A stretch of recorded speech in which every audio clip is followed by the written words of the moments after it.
Roping you in was possibly the most masterful move we could have made. I believe that future generations will say so too when our deeds come up for their review.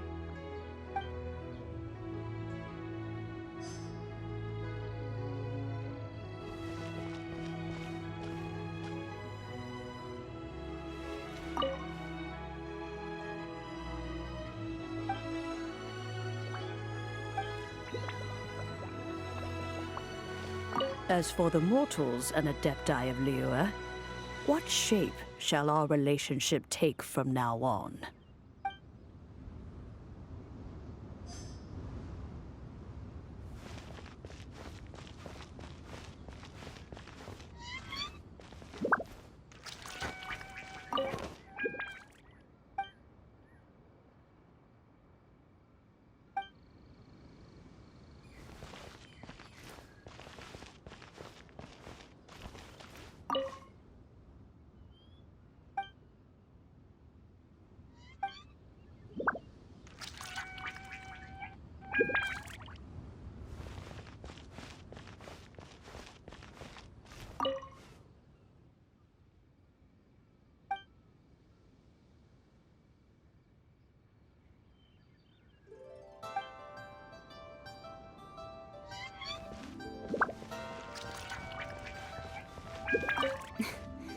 Why, were you just trying to look cool earlier, or are you really that selfless?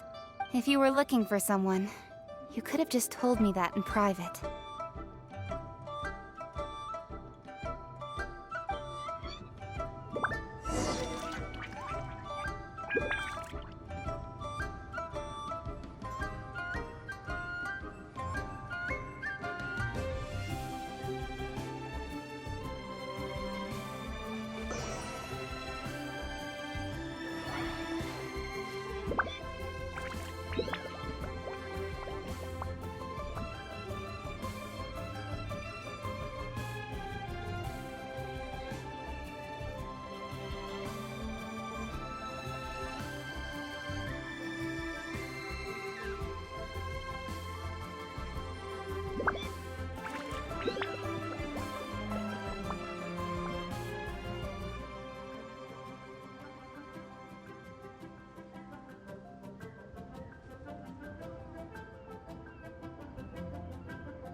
Thinking that they'll never see Rex Lapis again.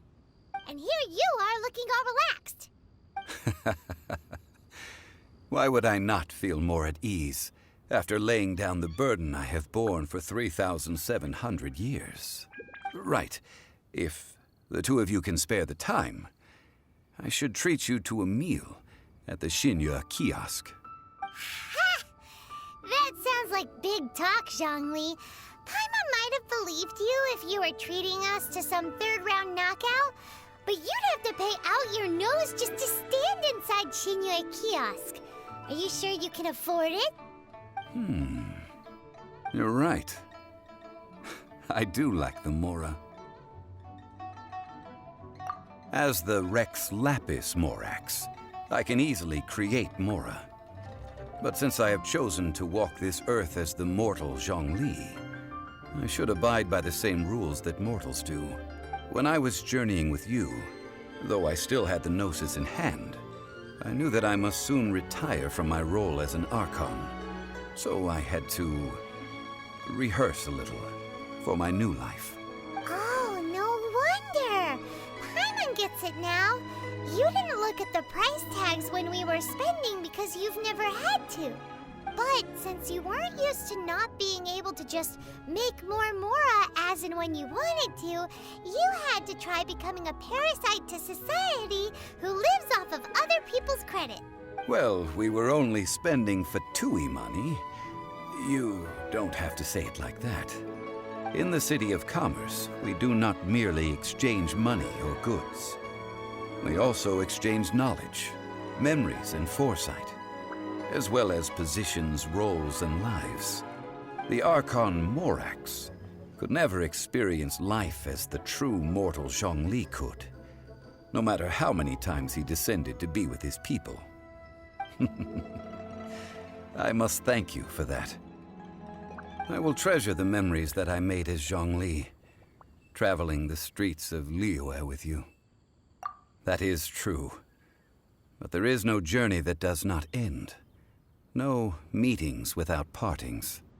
Paimon thinks that we should make a move and continue our search for the Seven. I fear that continuing your journey may be difficult.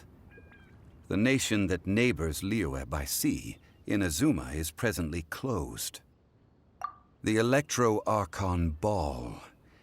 And just as the people of Liyue preferred to call me Rex Lapis, she too goes by another name among locals in Inazuma. Paimon thinks we've heard that one before.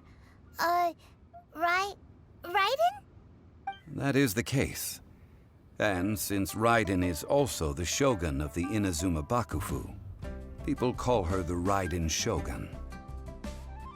That said, though people at the wharf were saying that the situation in Inazuma is very tense, Paimon doesn't remember that always being the case. It wasn't that bad last year. Zhongli, since you're Rex Lapis, shouldn't you know something about what's happening there? Just how did Inazuma become a closed nation? It's because of visions. Visions? When faced with circumstances beyond their control, humans often bemoan their lack of power.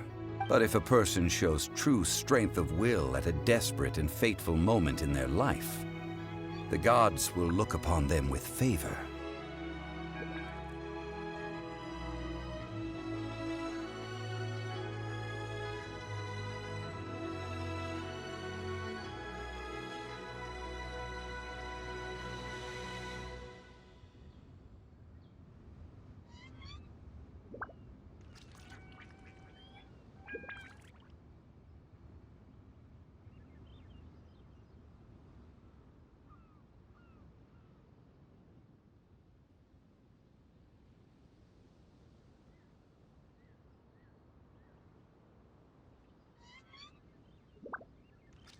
This is what visions are. Magical foci bestowed upon those who have been acknowledged by the gods. Uh-huh. That's how people in Teyvat see it. But starting from last year, the Raiden Shogun began promulgating the Vision Hunt Decree. Vision Hunt Decree? Yes. It was an order to seize all visions within Inazuma's borders, and to inlay them upon the hands of a statue of the thousand-armed, hundred-eyed god. They want to seize visions. But why? Aren't visions blessings from the gods? I should think that in the Raiden Shogun's eyes, it is precisely because they are divine blessings that they should be under the sole dominion of divinity. Whoa, that's harsh. The Animo Archon is the god of freedom, and the Geo Archon is the god of contracts. For her part, the Raiden Shogun is the god of eternity. It seems as though she has finally decided to eliminate any unstable elements that could pose a threat to her eternal realm.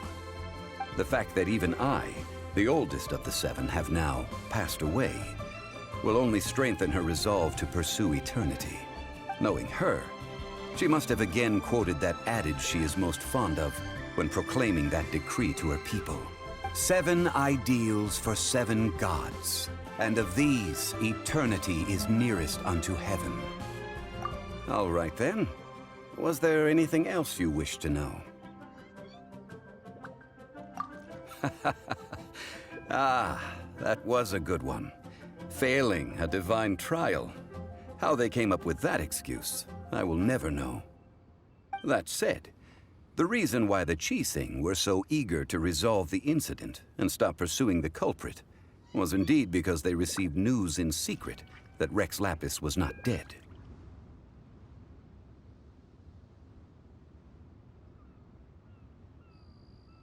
I hinted as much to the Adepti as well. How did I accomplish that, you ask? Have you ever heard of this particularly convenient Adepti art known as gifting dreams and visions? All right then. Was there anything else you wish to know? Yeah, about that. Before the Chising made their announcement, we listened to a lot of people talking on the way. Most of them put the blame for everything on Child. These are indeed false accusations. But it remains undeniably true that Child did send people to the Jade Chamber to prevent the Adepti and the Chising from defeating the ancient god. I've heard that Ningguang is busy milking that for all it's worth on the foreign relations front at the moment, browbeating the envoys of the Fatui. Ha! Those poor Snezhnayan diplomats. If it were not for Child's exalted position as a harbinger, I'm certain that they would have shifted all the blame to him and called for his dismissal by now. All right then. Was there anything else you wish to know? The time of the Adepti has long passed. If even the Liyue Chising don't want to face that truth, then what future is there for Liyue? Keqing is absolutely right in saying this. Now, though I did laud Ningguang's desire for power, believing this to be a good thing, and thought as a matter of course that she must have been behind the Chising's plan to take governing power over Liyue from the hands of the gods and Adepti, could the original person who brought up the idea of seizing power have been... All right then. Was there anything else you wish to know? That's right. Zhongli, now that you don't have your gnosis, what's going to happen to all the Mora in Teyvat? Since Morax is dead, are they all just gonna disappear? Also, isn't the Golden House the only mint in the entire continent? Will it even continue to work? The Mora present now will not vanish. But the Golden House will indeed have to cease operations for a lengthy period of time, since creating Mora requires the use of the Geo-Archon's power. This is terrible! We're all about to run out of Mora! The world is coming to an end! Yes, this is indeed a major issue from a financial standpoint. Well, I suppose we'll just leave such troublesome matters to the Liyue Chising to debate. Then, did you at least set some private funds aside for yourself? Oh, a private fund. This does seem like a good, logical, common-sense idea. It's a shame. What's a shame? It's a shame that I didn't think of it at the time. All right then. Was there anything else you wish to know? Well then, I suppose you'll have to find a way to get inside this closed nation. Have patience. I suspect that some serendipity must first come into play.